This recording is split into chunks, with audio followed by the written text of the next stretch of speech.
And it's Wednesday morning. Good morning. Today we read from Matthew 13:34 to I think 43.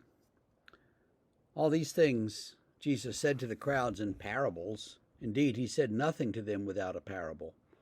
This was to fulfill what was spoken by the prophet. I will open my mouth in parables. I will utter what has been hidden since the foundation of the world.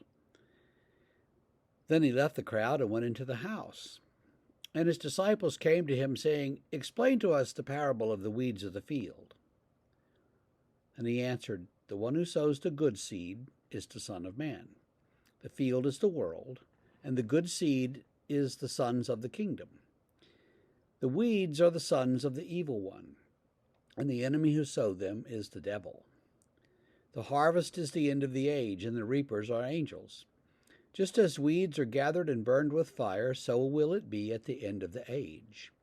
The Son of Man will send his angels, and they will gather out of his kingdom all causes of sin and all lawbreakers, and throw them into the fiery furnace. In that place there will be weeping and gnashing of teeth. Then the righteous will shine like the sun in the kingdom of their Father. He who has ears, let him hear. So, first it says, well, Jesus only spoke to the crowd in parables, which is a little difficult because you want Jesus to just come out and say it, and instead he tells these stories, and you've got to kind of think about them. And why can't he be more direct? Well, we've talked about direct and indirect communication before, but that's what he did. Then Matthew has the disciples asking, well, explain this one parable to us. And so he lists out all of the ways that the allegory works, the parable works. This is the devil, and these are the angels, and this is, all these things. That is thought to be a reflection of early church preaching. The early church explained these parables in their sermons, and Matthew simply incorporates those into his text to explain the thing that Jesus had said, and perhaps he does.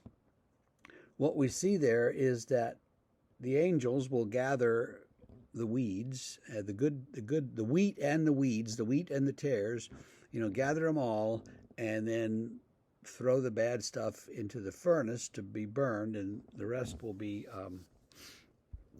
taken away to the presence of the Father.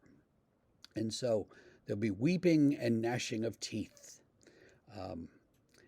in this place of punishment and fire.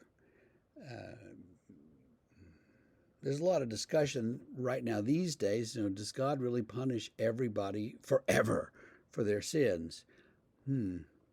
Just seems kind of out of character for God, but I don't think we know the answer to that. But it's a good question to ponder. But what we have here is that the Son of Man will gather all the things that lead people to sin, and that will be burned away. And the righteous will shine like the sun in the kingdom of their Father. I don't think we think enough in our tradition about what it will be like to be in the presence of God. But it'll be a wonderful, joyful place, and it'll be a time where we shine like the sun. The light of God will illumine everything that goes on around us, and it'll be just a place of wonder that doesn't end, that's forever, and that's our hope. So